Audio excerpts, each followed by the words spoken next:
Good morning to all. जी बेटा, कल हम कर रहे थे structure of DNA double helical structure. ठीक है, हमने किया था given by Watson and Crick. ठीक है, तो इसमें हमने इंपॉर्टेंट पॉइंट भी डिस्कस कर लिए थे। नेक्स्ट आते हैं बेटा, नेक्स्ट टॉपिक है हमारा डीएनए में ही अभी सिर्फ चारगफ रूल्स। ठीक है, चारगफ का पूरा नाम है एरविन, एरविन चारगफ रूल्स। ठीक है, पहले तो इसमें देखो चारगफ रूल्स के साथ एक लाइन गिवन है बेटा, यही सबसे पहले इंपॉर्टेंट है, अंडरलाइन कर लो। It is applicable to double standard DNA, मतलब आरएनए के लिए ये एप्लीकेबल नहीं होती है। ठीक है, याद रखना है, आरएनए का कभी भी डबल स्ट्रैंड नहीं बनेगा। आरएनए हमेशा इस तरह से एक सिंगल ही चेन बनेगी। ठीक है, और डीएनए ऐसे पड़ा होता है, डबल हेलिकल स्ट्रक्चर की फॉर्म में पड़ा होता है। ठीक है, double helical structure, it is only of DNA not of RNA. ठीक है, तो चारगफ रूल जो है वो सिर्फ डीएनए के लिए अप्लाई होता है, आरएनए के लिए अप्लाई नहीं होगा। ठीक है, कैसे देखो, फर्स्ट क्या है, क्या बोलता है ये rule, percentage of adenine is equal to percentage of thymine, मतलब जितनी एडेनिन की परसेंटेज होगी उतनी ही थायमिन की भी परसेंटेज होगी। ठीक है, क्लियर बेटा। मींस अगर एक डबल हेलिकल स्ट्रक्चर में आपको एडेनिन की परसेंटेज गिवन है, एडेनिन की परसेंटेज दी हुई है, ठीक है, तो हम इजीली थायमिन की परसेंटेज निकाल सकते हैं क्योंकि दोनों सेम है। ठीक है, अगर मैंने बोला कि एडेनिन 15% है तो थायमिन भी कितना होगा, 15%। ठीक है, क्लियर बेटा। एंड परसेंटेज ऑफ ग्वेनिन, और ग्वेनिन की जितनी परसेंटेज होगी that is equal to percentage of cytosine. अगर ग्वेनिन की परसेंटेज है 25% तो साइटोसिन भी कितना होगा, 25%। ठीक है, तो हम ये भी बोल सकते हैं कि A is equal to T and G is equal to C and G is equal to C। Clear बेटा। ठीक है, अगर A दिया होगा तो T इजिली निकाल सकते हैं, अगर G दिया होगा तो C भी इजिली आ जाएगा। ठीक है, क्लियर बेटा। अच्छा, आगे A प्लस G मतलब purine is equal to C plus T, मतलब प्यूरिन जितने होंगे उतने ही पिरिमिडिन्स होंगे। ठीक है, purine is equal to pyrimidines. ठीक है, purine is equal to pyrimidine, या फिर हम ऐसे भी बोल सकते हैं A plus G by T plus C is equal to 1, ये भी सीधा आ गया। ठीक है, क्लियर बेटा। अच्छा, अब third, amount of A, T, G and C in DNA varies from species to species. ऐसा नहीं है कि सभी में A का अमाउंट, T का अमाउंट, G का अमाउंट, C का अमाउंट सब में सेम होगा, नहीं, सभी स्पीशीज में अलग अलग डिपेंड करता है कौन सी स्पीशीज है। ठीक है, but ratio A plus T by G plus C वो कैसी रहेगी, constant for a particular species. जैसे हमने यहाँ पे एग्जांपल दिया है आपको, ह्यूमन बीइंग के लिए ये कितनी है, 1.52, कितनी है, 1.52। तो human being one single species है, होमो सैपियंस। ठीक है, तो उनके लिए रेशो कितनी है, 1.52। अब हमने स्टार्टिंग में एक लाइन पढ़ी, देखो कि ये जो चारगफ रूल है ये सिर्फ किसके लिए एप्लीकेबल है, ओनली फॉर द डीएनए। क्यों, क्योंकि चारगफ ने इन्हीं को लेके ये रूल दिया ना, जैसे हमने बोला A is equal to T, तो डबल स्ट्रैंड तो किस में बनेगा, सिर्फ डीएनए में बनेगा। आरएनए में ऐसा थोड़ी होगा, आरएनए में पहली बात T इज नॉट देयर। ठीक है, क्या प्रेजेंट होता है, U प्रेजेंट होता है। ठीक है, अच्छा, और आरएनए में ऐसे डबल स्ट्रैंड भी नहीं बनेगा, only one single strand is there, तो हम ये चीजें आरएनए के लिए अप्लाई नहीं कर सकते हैं। ठीक है, इसमें से यही एक क्वेश्चन पूछा जाता है। अच्छा, आगे आते हैं बेटा, कुछ टर्म्स है, डीनेचुरेशन एंड रीनेचुरेशन। जैसे देखो इस तरह से डीएनए का डबल स्ट्रैंड था, this is the double strand of DNA, ये वाला। ठीक है, डबल स्ट्रैंड ऑफ डीएनए। अगर अब डबल स्ट्रैंड में यहाँ पे क्या है, हाइड्रोजन बॉन्ड्स आर देयर। ठीक है, अगर A और T है तो कितने हाइड्रोजन बॉन्ड है? 2 हाइड्रोजन बॉन्ड है। अगर G और C है तो कितने हैं? 3 हाइड्रोजन बॉन्ड्स आर देयर। ठीक है, तो अगर ये हाइड्रोजन बॉन्ड टूट रहे हैं तो हम क्या बोलेंगे? डीनेचुरेशन। याद रखना है, डीनेचुरेशन। अगर ये हाइड्रोजन बॉन्ड जुड़ रहे हैं तो हम क्या बोलेंगे? रीनेचुरेशन। टूटने के बाद जुड़ रहे हैं अगर। ठीक है, तो देखो हाइड्रोजन बॉन्ड्स 2 AT के बीच में और 3 GC के बीच में between the base pairs can be disrupted by heat. जब हम इसको हीट करेंगे तो ये टूट सकते हैं। And some other chemicals, this is called as denaturation. इसको हम क्या बोलते हैं? डीनेचुरेशन। क्या बोलते हैं बेटा? डीनेचुरेशन। अब आते हैं renaturation. Hydrogen bonds between the base pair can again be formed. दोबारा बन भी सकते हैं। ठीक है, under certain conditions and this is known as renaturation. आपकी बुक में बेटा यहाँ पे कुछ डायग्राम्स भी गिवन है ऑफ DNA। ये मैंने आपको कल समझाई थी किस किस तरह से ये बॉन्ड जुड़ने हैं। सारी चीजें आपको आती हैं, फिर भी एक बार अच्छे से आप देख लेना। ठीक है, अगर कोई डाउट रह गया होगा देन यू कैन आस्क। ठीक है, और मेन जो हमारा टॉपिक है आज वो अब मैं स्टार्ट करने जा रही हूँ। हमारा टॉपिक बेटा आज है एंजाइम्स। ठीक है, क्या बोलेंगे हमारे? एंजाइम्स। ठीक है, देखो अब एंजाइम्स।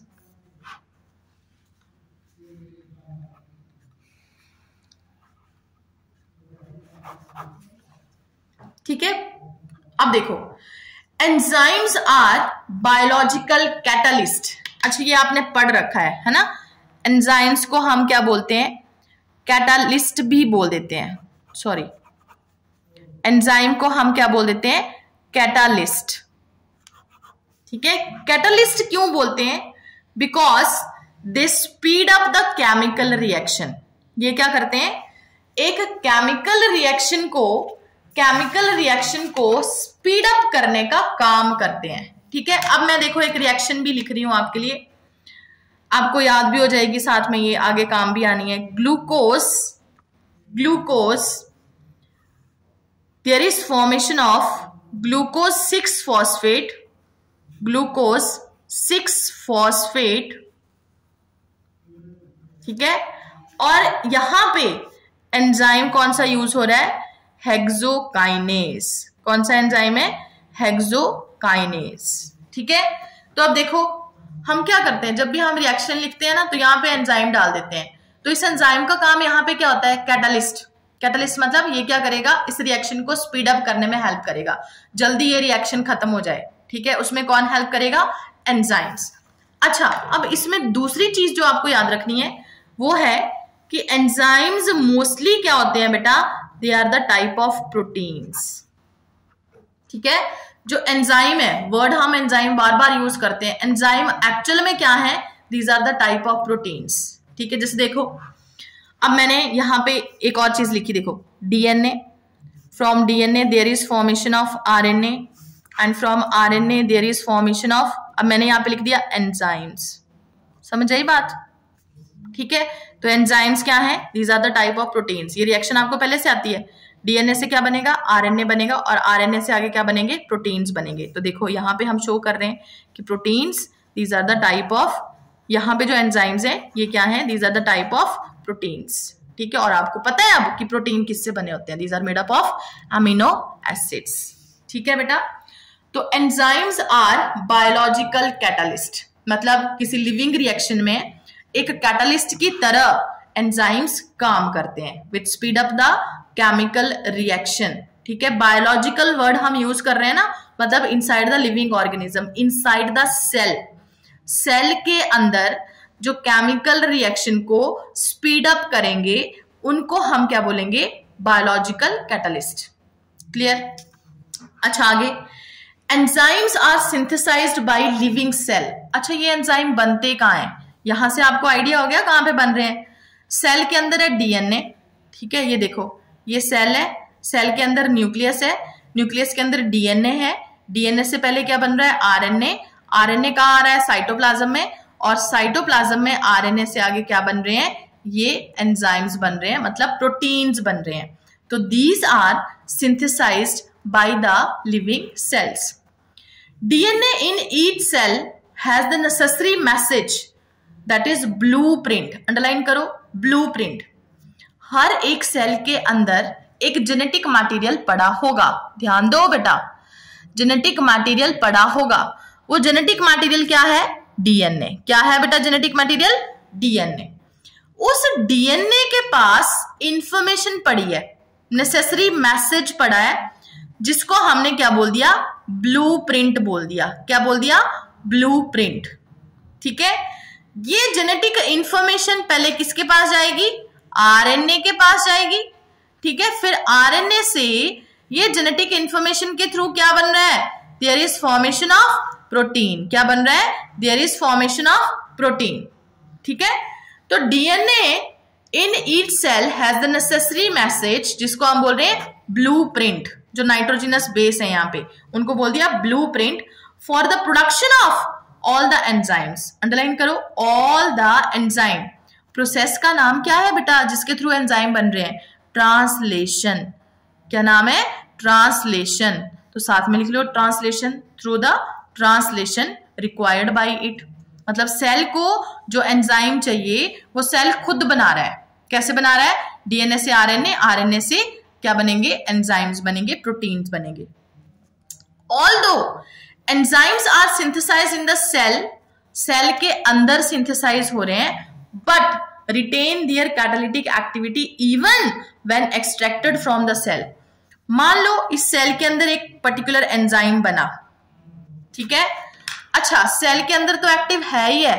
मैंने क्या किया? इस एंजाइम को बाहर निकाल लिया. ठीक है. और इस एंजाइम की इस तरह से टैबलेट्स बना ली. ठीक है. क्लियर बेटा? टैबलेट्स बना ली.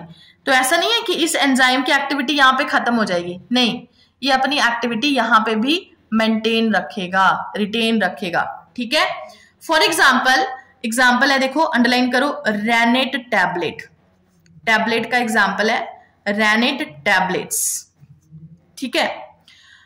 कंटेनिंग एंजाइम, इनके पास एक एंजाइम है, इन टैबलेट के पास एंजाइम कौन सा? रेनिन. क्या एंजाइम है इनके अंदर?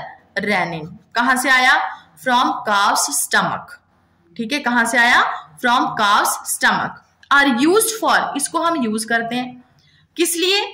For coagulating milk protein. मतलब मिल्क प्रोटीन की कोएगुलेशन के लिए. मिल्क प्रोटीन का नाम क्या है? Casein protein. लिख लो साथ में. अच्छा, स्पेलिंग गलत, CASEIN. Casein protein. क्या नाम है? Casein protein. इसकी कोएगुलेशन के लिए हम इन रेनिन टैबलेट का यूज करते हैं. और जब इसकी कोएगुलेशन हो जाती है, देयर इज फॉर्मेशन ऑफ चीज. ठीक है.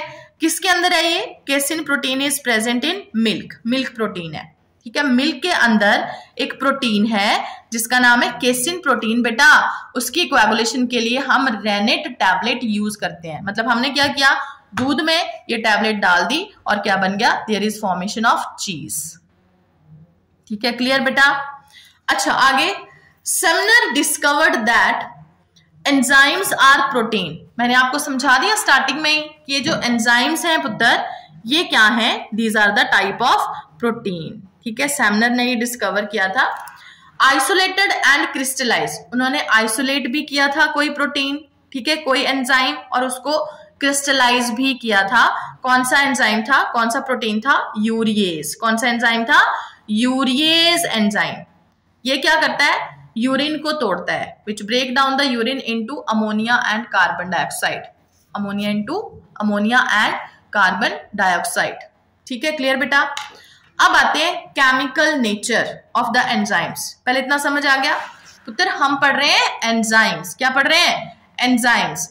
Enzymes are the type of proteins. और किसकी तरह काम करते हैं? एक कैटालिस्ट की तरह काम करते हैं इन द लिविंग रिएक्शन. एक रिएक्शन मैंने यहाँ पे लिख दी, ग्लूकोज. ग्लूकोज से आगे क्या बन रहा है? Glucose 6 phosphate. बीच में कौन सा एंजाइम लग रहा है? कौन सा कैटालिस्ट लग रहा है? हेक्सोकाइनेज. कौन सा लग रहा है? हेक्सोकाइनेज. क्लियर बेटा? अच्छा, अब देखो chemical nature of the enzymes. All the enzymes are protein. बार बार ये पढ़ रहे हैं. ठीक है. All the enzymes are proteins. मतलब जिस तरह से हम प्रोटीन बनाते हैं, amino acid amino acid amino acid आपस में जुड़ रहे हैं with the help of peptide bond, ठीक है, वही क्या है, एंजाइम्स, ठीक है, have amino acid sequence of the proteins. तो all the enzymes they are proteins except, कुछ को छोड़ के, देखो कौन कौन से हैं, राइबो न्यूक्लियस पी, अंडरलाइन करो, राइबो न्यूक्लियस पी, वैसे तो आपको वर्ड से क्लियर है, राइबो न्यूक्लियस, ठीक है। अब देखो आपको पता चल रहा है it is not a protein, ठीक है, हमने क्या पढ़ा कि सारे एंजाइम्स क्या हैं, प्रोटीन्स हैं, कुछ को छोड़ के, तो हम एग्जांपल ले रहे हैं, ये क्या है बेटा, ribo nucleus protein, it is not a type of protein, sorry ribo nucleus P, it is not a type of protein, ये क्या है, ये एक न्यूक्लिक एसिड है, ये एक न्यूक्लिक एसिड है जो एक एंजाइम की तरह काम करेगा, ठीक है, कौन सा, राइबो न्यूक्लिक एसिड, कौन सा बेटा, ribonucleic acid which act as enzyme, किसकी तरह काम करेगा, एंजाइम की तरह काम करेगा, ठीक है, क्लियर बेटा। अच्छा आगे, ये जो राइबो न्यूक्लियस पी है बेटा, इट क्लीव द आरएनए, ये क्या करता है, आरएनए को क्लीव करता है, तोड़ता है, ठीक है, तो इनको फिर हम क्या बोल देते हैं, इनका नाम ही हम अलग रख देते हैं, दैट इज राइबोजाइम, क्या नाम रख देते हैं, राइबोजाइम। सारे एंजाइम्स प्रोटीन्स नहीं होते हैं, कुछ ऐसे भी एंजाइम्स हैं जो किसके बने हुए हैं, राइबो न्यूक्लिक एसिड के बने हुए हैं, ठीक है, जैसे जिनको हमने बोल दिया राइबो न्यूक्लियस पी, क्या नाम है, राइबो न्यूक्लियस पी, और इनको फिर हम बोल देते हैं राइबोजाइम, क्या बोल देते हैं, राइबोजाइम। अच्छा एक और एग्जांपल बहुत इंपॉर्टेंट है, सर्कल करो, पेप्टाइडाइल, पेप्टाइडाइल ट्रांसफिरेस, ट्रांसफिरेस, ठीक है, जब भी एज वर्ड आ गया ना पीछे, मतलब it is a type of enzyme, but अभी देखो हम पढ़ रहे हैं ये प्रोटीन नहीं है, ठीक है, जो पेप्टाइडाइल ट्रांसफिरेज है, इट इज, इसको हम और क्या लिखते हैं, आपकी बुक में लिखा हुआ है 23S राइबोसोमल आरएनए, क्या नाम है, 23S राइबोसोमल आरएनए। एक और एग्जांपल लिखो, 28S ribosomal RNA, 28S ribosomal RNA, क्या नाम है बेटा एंजाइम का, पेप्टाइडाइल ट्रांसफिरेज विच इज आरएनए, ठीक है, लग गया ना पता, जो क्या है, आरएनए है, ये प्रोटीन नहीं है। कौन कौन से आरएनए हैं, 23S राइबोसोमल आरएनए और 28S राइबोसोमल आरएनए। हमने दो यहां पे क्यों लिखे, ये जो 23S राइबोसोमल आरएनए है, it is used in prokaryotes, साथ में लिख लो प्रोकैरियोट्स, जबकि जो 28S राइबोसोमल आरएनए है, it is used in eukaryotes, किसमें यूज होंगे, यूकैरियोट्स में, ठीक है, और ये एक ऐसा एंजाइम है जो यूज होता है for the formation of proteins, क्या बनने में यूज होता है, for the formation of proteins. तो जब प्रोकैरियोट्स में प्रोटीन्स बनने तो कौन सा एंजाइम लगेगा, 23S राइबोसोमल आरएनए, ठीक है, एंड यूकैरियोट्स में जब प्रोटीन्स बनने तब कौन सा लगेगा, 28S ribosomal RNA which is peptidyl transferase. Clear बेटा, बहुत इंपॉर्टेंट क्वेश्चन है, देख लो, समझ आया, ठीक है। आगे, they have a specific secondary and 3 dimensional tertiary structure. अब ये जो एंजाइम्स हैं बेटा, एंजाइम्स, ठीक है, इनका स्ट्रक्चर कैसा हो सकता है, उत्तर पीछे हमने पढ़े थे कि जो प्रोटीन्स हैं, प्रोटीन का स्ट्रक्चर याद करो, वो प्राइमरी भी हो सकते हैं, सेकेंडरी भी हो सकते हैं और टर्शियरी भी हो सकते हैं, क्वार्टनरी भी हो सकते हैं, कौन बेटा, प्रोटीन्स, ठीक है। तो अब देखो वहीं से ये चीज ली हुई है कि जो एंजाइम्स हैं, एंजाइम्स, ठीक है, ये एंजाइम का स्ट्रक्चर कैसा होगा, ये एंजाइम्स बेटा सेकेंडरी स्ट्रक्चर भी हो सकते हैं या फिर टर्शियरी स्ट्रक्चर भी हो सकते हैं, क्लियर बेटा, ठीक है, secondary and tertiary structure. Catalytic activity is lost after the denaturation, जब डीनेचुरेशन हो जाएगी इनकी, जब बॉन्ड टूट जाएगा, ठीक है, डीनेचुरेशन हो जाएगी, या सिंपली हम ऐसे बोल सकते हैं जब इनको हम हीट करेंगे बेटा तो एंजाइम टूट जाएंगे और इनकी एक्टिविटी खत्म हो जाएगी। ठीक है, क्लियर बेटा? तो catalytic activity is lost after the denaturation. ठीक है, क्लियर? अच्छा, आगे आते हैं कोफैक्टर्स। कोफैक्टर्स, अब ये क्या है कोफैक्टर्स? देखो ये भी इंपॉर्टेंट टॉपिक है, इनमें से इस बार क्वेश्चन आया था अभी वाले नीट में 2024 में, कोफैक्टर। ठीक है, कोफैक्टर का मतलब क्या हुआ? साथ वाले कुछ फैक्टर्स हैं। ठीक है, अच्छा, अब ये जो एंजाइम्स हैं बेटा, मतलब enzymes are the type of protein, है ना? तो ये प्रोटीन अकेले काम नहीं करते। ठीक है, इनके साथ कोई ना कोई और कोफैक्टर भी जुड़ा होगा, कोई ना कोई और पार्ट भी जुड़ा होगा, जिसके बारे में हम यहाँ पे अभी पढ़ेंगे, इन कोफैक्टर। ठीक है, क्लियर? तो additional non protein molecule, underline करो, नॉन प्रोटीन, मतलब ये जो कोफैक्टर है ये कोई प्रोटीन नहीं है, ये क्या है? नॉन प्रोटीन पार्ट है। कौन सा पार्ट है? Non protein part. जो प्रोटीन पार्ट है एंजाइम का, उसके साथ कोई ना कोई नॉन प्रोटीन पार्ट भी जुड़ा होता है, that is known as cofactor. क्या बोलेंगे? कोफैक्टर। ठीक है, तो additional non protein molecule required by majority of enzymes, बहुत सारे एंजाइम्स हैं जिनको साथ में कोई नॉन प्रोटीन पार्ट चाहिए होता है, that is known as cofactor. ठीक है, फॉर, किस लिए चाहिए बेटा? फॉर देयर कैटालिटिक एक्टिविटी, अपनी एक्टिविटी करने के लिए, इज कॉल्ड एज कोफैक्टर।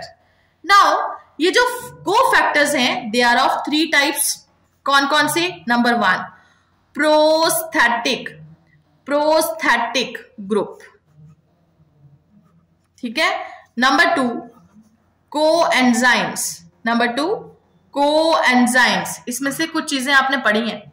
ठीक है, number 3 metal ion, number 3 metal ions. पहले तो याद करो बेटा, समझ आया कोफैक्टर्स क्या है? जब हम एक एंजाइम की बात करेंगे, एंजाइम, ठीक है, मैंने यहां पे लिख दिया एंजाइम। ठीक है, एंजाइम में बेटा 2 पार्ट होते हैं, एक होगा प्रोटीन पार्ट और एक क्या होगा? Non protein part. ठीक है, क्लियर बेटा? प्रोटीन पार्ट और एक होगा नॉन प्रोटीन पार्ट। ठीक है, तो जो प्रोटीन पार्ट है that is also known as apo enzyme, इसको हम क्या बोलते हैं? Apoenzyme. ठीक है, और जो नॉन प्रोटीन पार्ट है उसको हम क्या बोलते हैं? कोफैक्टर। क्या बोलते हैं? कोफैक्टर। अब क्लियर? तो ये कोफैक्टर क्या क्या हो सकते हैं? इनको हम प्रोस्थेटिक ग्रुप भी बोलते हैं, कोई ना कोई प्रोस्थेटिक ग्रुप हो सकता है, या फिर कोई कोएंजाइम हो सकता है, या फिर कोई ना कोई मेटल आयन हो सकता है। तो ये तीनों कोफैक्टर की तरह काम कर सकते हैं। तो पहले तो फर्स्ट आते हैं प्रोस्थेटिक ग्रुप। ये क्या है? These are organic compounds which are tightly bound to apoenzyme, और एपोएंजाइम क्या है? Protein part. ऐसे ऑर्गेनिक कंपाउंड जो किसके साथ जुड़े हैं? टाइटली जुड़े हैं, किसके साथ? प्रोटीन पार्ट के साथ। ठीक है, जैसे ये मैंने बना दिया प्रोटीन पार्ट, और ये क्या है बेटा? कोई ना कोई प्रोस्थेटिक ग्रुप, टाइटली जुड़े हैं, टाइटली। ठीक है, for example in peroxidase and catalase, enzyme का नाम है, देखो प्रोस्थेटिक में हम एंजाइम ले रहे हैं, परऑक्सीडेज एंड कैटालेज, ये 2 एंजाइम्स। ठीक है, इन एंजाइम्स में प्रोटीन पार्ट के साथ साथ कोई ना कोई नॉन प्रोटीन पार्ट भी होगा। ठीक है, अच्छा, ये एंजाइम्स कहां पे यूज होते हैं? Which catalyse the breakdown of H2O2, मतलब हाइड्रोजन पेरोक्साइड। ठीक है, ये टूट जाएगा किसमें? वाटर एंड ऑक्सीजन में। किसमें टूटेगा? वाटर एंड ऑक्सीजन में टूटेगा। एंजाइम कौन से लगे? Peroxidase and catalase. तो इनमें कोफैक्टर कौन सा है? प्रोस्थेटिक ग्रुप कौन सा है? हीम। याद रखना है, कौन सा है बेटा? हीम। ठीक है, तो haem which is a non protein part, haem के साथ लिखो नॉन प्रोटीन पार्ट मतलब cofactor. Haem is the prosthetic group and it is a part of active site of enzyme, active site of enzyme. अब देखो क्या है, ये पता चल गया, ये it is a part of active site of enzyme. देखो फिर से समझो बेटा, एंजाइम है, एंजाइम का नाम मैंने लिख दिया, चलो कैटालेज एंजाइम मैंने ले लिया, ठीक है, ये एंजाइम मैंने बना दिया, ठीक है, एंजाइम, ठीक है, क्लियर है ना बेटा। अब एंजाइम में जहां पे कोई सबस्ट्रेट अटैच करता है, जैसे यहां पे सबस्ट्रेट आके जुड़ गया इधर, ठीक है, ये मैंने रेड पेन से शो करा सबस्ट्रेट, ये क्या है बेटा सबस्ट्रेट। तो देखो एंजाइम किसके साथ जुड़ेगा, सबस्ट्रेट के साथ आके जुड़ेगा, ठीक है, एंजाइम सबस्ट्रेट के साथ आके जुड़ेगा, ठीक है। एंजाइम यहां पे मैंने ले लिया पेरोक्सीडेज या फिर कैटालेज एंजाइम। तो इस एंजाइम में यहां पे इधर ये मान लो मैंने बना दिया हीम, ठीक है, हीम। तो हीम क्या है, it is not protein part, ये क्या है एक नॉन प्रोटीन पार्ट है जिसको हमने बोल दिया कोफैक्टर, कोफैक्टर। और ये कहां पे है, एक्टिव साइट की तरफ है। एक्टिव साइट वो वाली साइट होती है जहां पे आके सबस्ट्रेट जुड़ जाता है। ये देखो सबस्ट्रेट यहां पे आके जुड़ा ना, तो जिस साइट पे आके जुड़ा, जिस पॉकेट में आके सबस्ट्रेट फिट हुआ, उस पॉकेट को हम क्या बोल देते हैं, एक्टिव साइट। क्लियर बेटा। तो example is very very important. क्या पढ़ रहे हैं हम, कोफैक्टर। कोफैक्टर में फर्स्ट टाइप बेटा प्रोस्थेटिक ग्रुप। प्रोस्थेटिक ग्रुप में हमने एक एग्जाम्पल लिया, कौन सा, हीम। हीम किसकी तरह काम करेगा, एक प्रोस्थेटिक ग्रुप है in case of peroxidase and catalase, in case of peroxidase and catalase. कौन बेटा, हीम। कौन बेटा, हीम, ठीक है, इंपॉर्टेंट है। आगे और next, second is coenzyme. Coenzyme ये, ठीक है। अब देखो कोएंजाइम्स क्या है, these are the organic compounds which are not, underline करो, not firmly attached to apoenzyme, जो टाइटली एपोएंजाइम के साथ नहीं जुड़े होंगे, ठीक है, जो टाइटली एपोएंजाइम के साथ नहीं जुड़ेंगे उनको हम क्या बोलेंगे, कोएंजाइम्स। कोएंजाइम, ठीक है। साथ में लिखो बेटा, एसोसिएशन इज ट्रांजिएंट। एसोसिएशन मतलब जब ये जुड़ेंगे तो वो कैसा है, ट्रांजिएंट। ट्रांजिएंट का मतलब होता है only for short period of time. Short period of time means जो कोएंजाइम्स हैं, कोएंजाइम वो प्रोटीन के साथ जुड़ेंगे तो सही, मतलब प्रोटीन पार्ट एपोएंजाइम के साथ जुड़ेंगे तो सही, ठीक है, बट ज्यादा टाइम के लिए नहीं, थोड़े से टाइम के लिए, ठीक है। तो इट इज ट्रांजिएंट, मतलब for short period of time. These attach only when reaction take place. सिर्फ कब जुड़ेंगे, जब रिएक्शन होगी। जिस टाइम पे रिएक्शन चल रही है सिर्फ तब जुड़ेंगे, फिर वो हट जाएंगे वहां से, ठीक है, डिटैच हो जाएंगे। जैसे मान लो हमारे पास यहाँ पे रिएक्टेंट्स हैं, रिएक्टेंट, ठीक है, there is formation of product, there is formation of product, ठीक है। अब यहाँ पे क्या चाहिए, एक एंजाइम चाहिए, ठीक है, एंजाइम चाहिए इस रिएक्शन को करवाने के लिए। फिर एंजाइम के साथ यहां पे मैंने अब लिख दिया NADP, it is a type of coenzyme, ठीक है। इन जनरल ये एंजाइम के साथ नहीं जुड़ा पड़ा था, ठीक है, सिर्फ जब रिएक्शन होनी है तब ये यहाँ पे NAD लिख दिया, सिर्फ NAD तो जुड़ गया, जब रिएक्शन खत्म होगी डिटैच हो गया। तो these are the organic compounds which are not formally, these attach only when reaction take place. और बोलते हैं these are also the type of cofactors और ये coenzymes। तो these serve as cofactors different chemical reaction। Essential components enzymes are vitamins, underline important, essential components of many coenzymes are vitamin। जैसे देखो पीछे हमने पढ़ा था जब हम न्यूक्लियोटाइड्स पढ़ रहे थे, NAD and NADP, FAD, ये एंजाइम, तो आपको सिर्फ ये दो याद रखने हैं। इन NAD एंड NADP दोनों के केस में, NAD एंड NADP है विटामिन, कौन सा है? निएसिन। निएसिन कौन सा है बेटा? Niacin vitamin. इंपॉर्टेंट क्वेश्चन है।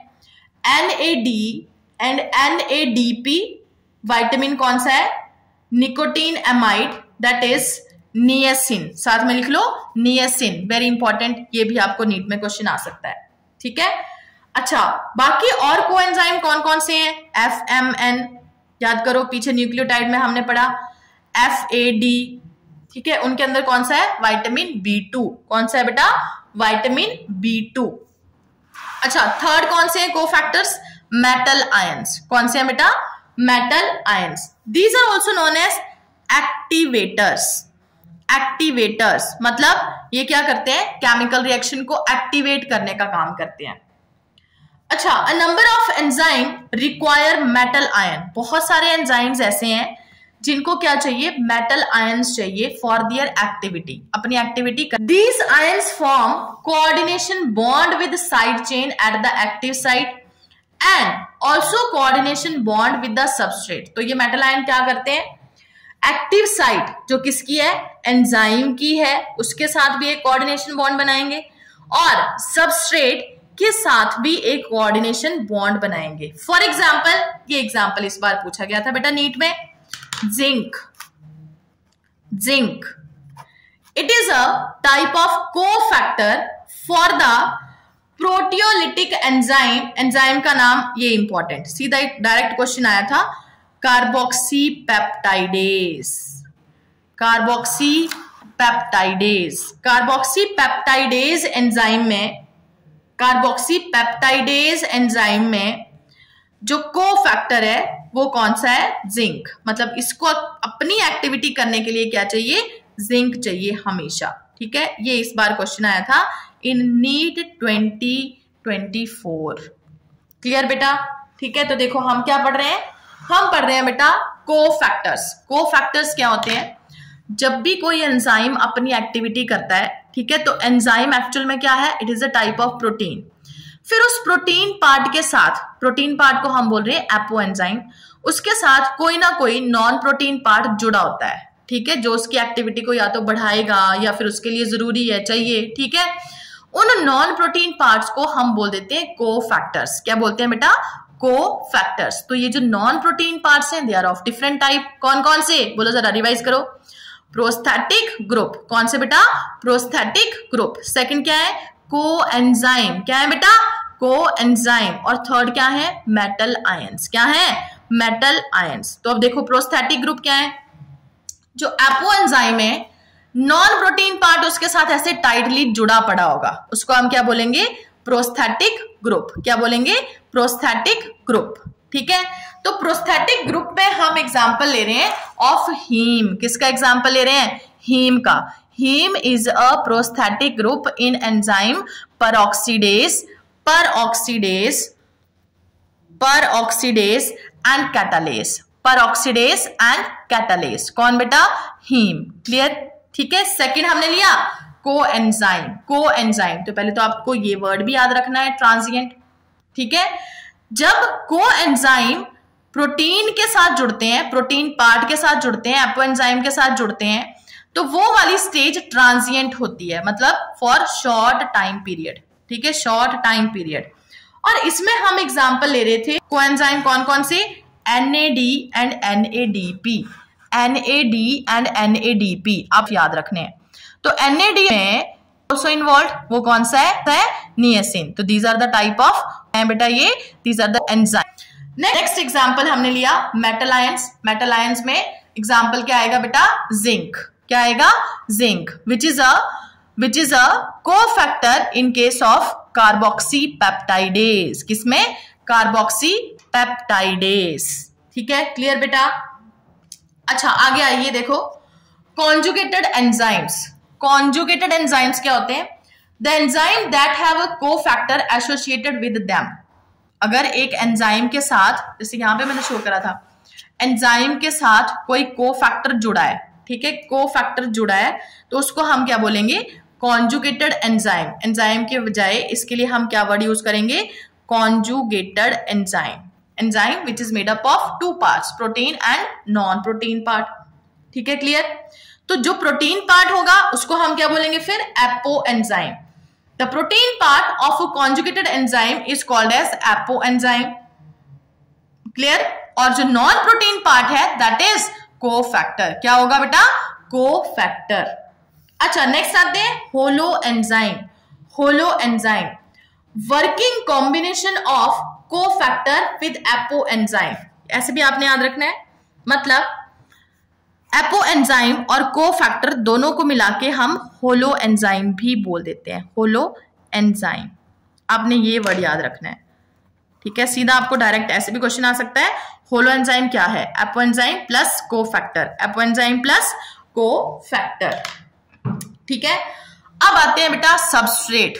देखो ये क्लियर है, सबस्ट्रेट। ठीक है, अब किसी भी रिएक्शन में बेटा हमारे पास पहले तो रिएक्टेंट होंगे। ठीक है, और रिएक्टेंट से हमारे पास क्या बनेंगे, there is formation of product. ठीक है, यहां पे क्या है, एंजाइम है जो इस रिएक्शन को करवा रहा है। ठीक है, तो देखो किस तरह से मैं शो करूंगी, ये मैंने बना दिया बेटा एंजाइम, मान लो ये क्या है, एंजाइम है। ठीक है, फिर आप क्या देख रहे हो, इस एंजाइम में मैंने यहां पे जगह छोड़ दी है। ठीक है, क्लियर बेटा, यहां पे एक पॉकेट छोड़ दिया है, एक क्रेवाइस छोड़ दिया है, एक जगह छोड़ दिया है। इस जगह को हम क्या बोलेंगे, एक्टिव साइट। क्या बोलेंगे, एक्टिव साइट। ठीक है, फिर जो रिएक्टेंट होते हैं उनको हम सबस्ट्रेट बोल देते हैं, सबस्ट्रेट। ठीक है, सबस्ट्रेट। तो यहां से सबस्ट्रेट आके इसके साथ जुड़ेगा एंजाइम के साथ। एंजाइम क्या करेगा, उस सबस्ट्रेट के ऊपर काम करेगा और उस सबस्ट्रेट को किस में कन्वर्ट कर देगा, प्रोडक्ट में कन्वर्ट कर देगा, और फिर एंजाइम वहां से रिलीज हो जाएगा। उसका काम खत्म हो गया, क्योंकि क्या बन गया, there is formation of product. ठीक है, अब समझो, देखो सबस्ट्रेट क्या है, a chemical substance which is being transformed by enzyme, जिसको एंजाइम ने चेंज किया। ठीक है, जिसके ऊपर एंजाइम ने, ठीक है, a chemical substance which is being transformed by enzyme is known as, क्या बोलेंगे, सबस्ट्रेट बोलेंगे। द सब्सटेंसेस और सब्सटेंसेस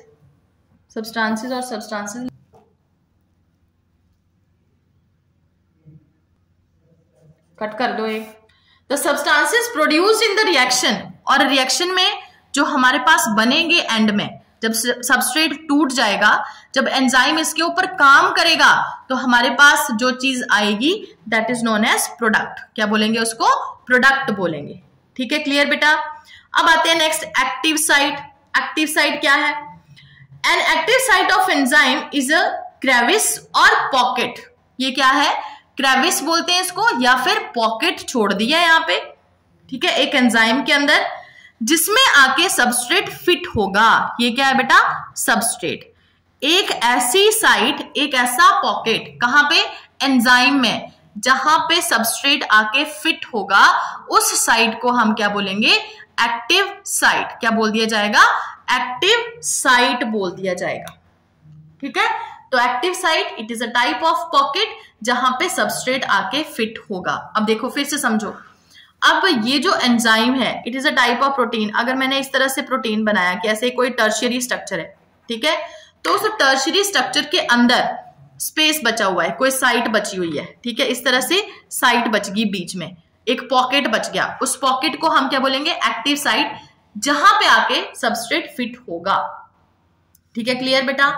अच्छा, नेक्स्ट आते हैं आइसो एंजाइम या फिर आइसोजाइम्स। आइसो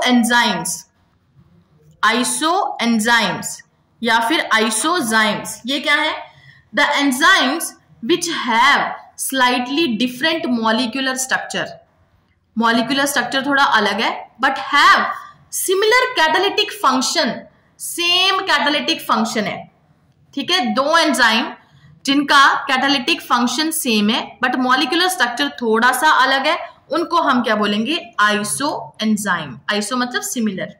ठीक है, for example in human there are 5 lactic dehydrogenase, underline करो, 5 लैक्टिक डिहाइड्रोजिनेजेस हैं, ठीक है, मतलब ऐसे एंजाइम्स जिनकी कैटालिटिक एक्टिविटी सेम होगी, ठीक है, जो सारे ही क्या करेंगे, शुगर को किस में कन्वर्ट करेंगे, एनर्जी में कन्वर्ट करेंगे। ऐसे कितने एंजाइम्स हैं, टोटल 5 एंजाइम्स हैं, उनके नाम क्या है, लैक्टिक डिहाइड्रोजिनेजेस। क्या नाम है बेटा, lactic dehydrogenases, but molecular structures अलग अलग, ठीक है, क्लियर।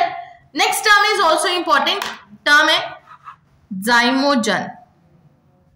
जाइमोजेंस, ठीक है, या फिर these are also known as proenzymes. अब ये क्या है, certain enzymes are produced in living cells in an inactive, underline करो, इनएक्टिव मतलब एक्टिव स्टेज नहीं है, या फिर नॉन फंक्शनल फॉर्म। कौन सी फॉर्म में, non functional form. These are called as zymogens या फिर प्रोएंजाइम्स।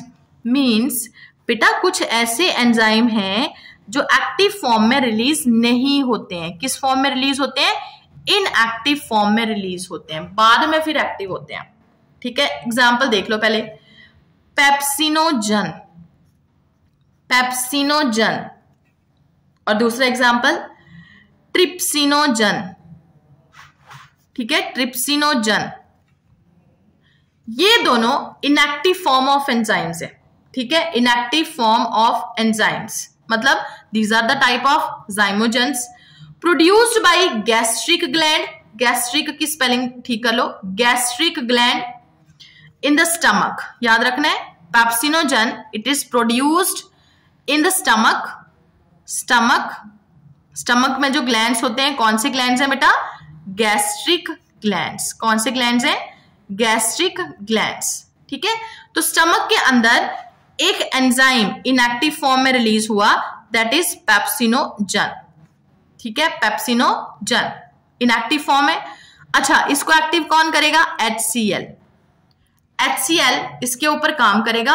HCl भी कहां पे सीक्रेट होता है, इन द स्टमक में HCl भी सीक्रेट होगा, वो इसके ऊपर काम करेगा और इसको एक एक्टिव फॉर्म में कन्वर्ट कर देगा। एक्टिव फॉर्म है बेटा पेप्सिन। बाद में पेप्सिन किसमें हेल्प करेगा, in the breakdown of protein. Clear बेटा, ठीक है। ऐसे ही दूसरा example trypsinogen it is produced by the pancreas, a type of gland, पता है ना पैनक्रियास, ठीक है। ये भी क्या है, इनएक्टिव फॉर्म है, ट्रिप्सिनोजन, ठीक है, इनएक्टिव फॉर्म है। अच्छा, इसको कौन एक्टिवेट करेगा, एंटीरोकाइनेस। कौन एक्टिवेट करेगा बेटा, एंटीरोकाइनेस, ठीक है। और एक्टिव होके ये क्या बन जाएगा, ट्रिप्सिन। क्या बन जाएगा, ट्रिप्सिन। तो पेप्सिन और ट्रिप्सिन दोनों फिर किस में हेल्प करेंगे, in the digestion of protein, breakdown of protein. तो these are two different type of inactive form of enzymes which are known as zymogens. तो देखो अब, pepsinogens and trypsinogens are zymogens produced by the gastric glands and pancreas respectively. Reactions भी आगे given है। Pepsinogen पे किसने act किया, HCl ने, क्या बन गया, पेप्सिन बन गया। ट्रिप्सिनोजन पे किसने काम किया, एंटीरोकाइनेस एंजाइम ने काम किया, क्या बन गया, ट्रिप्सिन बन गया। तो these are the active form of zymogens, pepsinogen and trypsinogen, ठीक है। क्लियर बेटा।